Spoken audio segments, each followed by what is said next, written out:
All right, class, welcome back. Today, we're diving deeper into the elegant science of pharmacodynamics. We're going to talk about what a drug does to the body and, just as crucially, how the body responds and adapts. We'll start right down at the cellular level and work our way up to what this all means for keeping patients safe. So let me start by asking a couple of questions. Have you ever wondered why, after a while, a medication just doesn't seem to work as well? Or how sometimes you put two drugs together and the effect is way, way bigger than you'd expect? Well, the answers aren't magic. They're all about understanding how these drugs work at a very precise molecular level. Here's our game plan for today. First, we'll look at that initial interaction between a drug and the body. Then, we'll explore how the body fights back and adapts. After that, we'll get into the fascinating math of combining drugs. And finally, we'll tie it all together by figuring out how we find that sweet spot of safety. Okay, let's dive right in. So let's start at the very beginning. We're talking about that initial handshake between a drug molecule and a receptor in the body. This is the moment that sets everything else in motion. I want you to think of these receptors as, biological locks that are either on the surface of our cells or sometimes inside them. Drugs are the keys, and as you can see, there are a few different kinds of locks.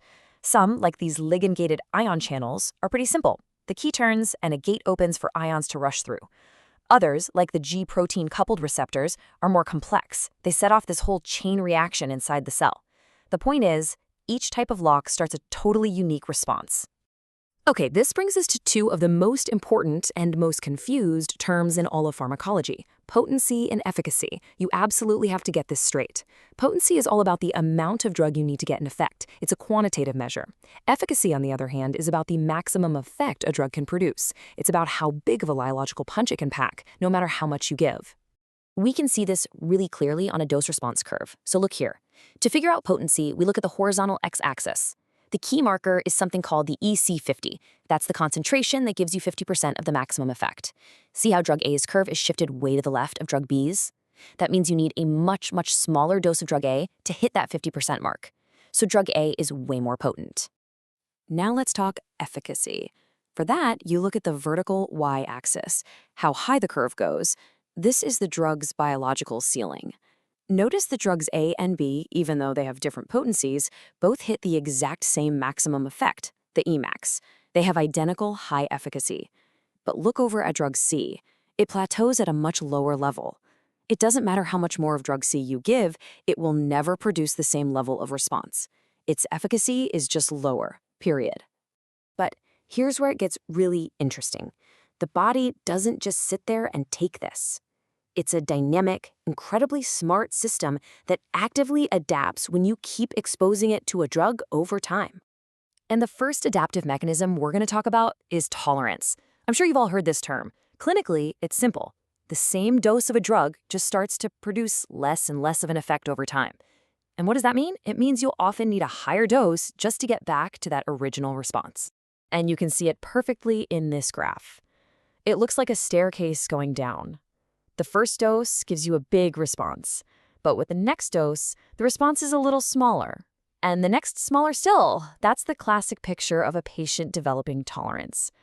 So what is actually happening down at the cellular level to cause this? Well, it's this really clever protective process called desensitization. It happens in steps. First, the receptor uncouples. It basically stops talking to the machinery inside the cell. If the drug keeps coming, the cell literally pulls the receptors off the surface and hides them inside. That's sequestration.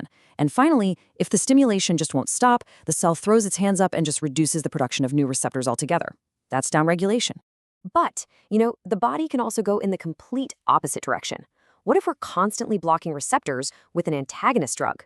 Well, the cell feels like it's being starved of a signal. So it can overcompensate by building and sticking a whole bunch of extra receptors onto its surface. We call this upregulation, and this is clinically huge, because if you suddenly stop that blocker drug, you've got a cell that's now hypersensitive with all these extra receptors just waiting for a signal. That can cause a massive rebound effect. All right, let's switch gears. What happens when we throw more than one drug into the mix? Because the math isn't always as straightforward as you might think. So, when you combine drugs, you usually get one of two results. The first is simple and additive. The combined effect is just the sum of the parts. 1 + 1 = 2. Easy. But the second type, potentiation, is where things get really dramatic. This is when a drug that has zero effect on its own can massively boost the action of another drug. It's like 1 plus 0 equals 3. Yeah, you heard that right. Let me give you a classic, real-world example of this. Treating Parkinson's disease. The goal is to get a drug called levodopa into the brain. The problem? Most of it gets broken down in the body before it ever gets there. So we add another drug called carbidopa. Now, carbidopa on its own does absolutely nothing for Parkinson's, but it acts like a bodyguard for levodopa, blocking the enzyme that breaks it down. The result? Way more levodopa makes it to the brain, and you get a much, much bigger therapeutic effect. It is the perfect 1 plus 0 equals 3 scenario. So we've got potent drugs, we've got effective drugs, and we've got these powerful combinations. This all leads to the single most important question in medicine. How do we use all this knowledge to create treatments that actually work, but more importantly, are safe? And that brings us to what might be the most critical concept for any clinician, the therapeutic index, or the therapeutic window. What you're looking at here are two curves. The first one, the ED50, shows the dose that's effective for half the people. The second one, the TD50, shows the dose that's toxic for half the people. That space right in between them, that's our sweet spot. That's the safe zone. And the golden rule is incredibly simple. The wider this window, the safer the drug. And this last graph really brings everything we've talked about together. It's the whole story on one slide. We've got potency, right? That's our EC50. We've got efficacy, which is the maximum effect, or Emax. And then, laid right on top of that, is our therapeutic window, that critical gap between the dose that helps and the dose that harms. True mastery of pharmacology means you're not just looking at one of these things. You're optimizing for all three: the drug's efficiency, its power, and its margin of safety. So I'll leave you with this final thought to chew on. Think about drugs you may have heard of, like lithium for bipolar disorder, or the blood thinner warfarin. These drugs have notoriously narrow therapeutic windows. The question isn't just academic, it's an essential challenge we face every single day in the clinic, requiring constant, careful monitoring to keep our patients in that very thin slice between effective and toxic. Thank you.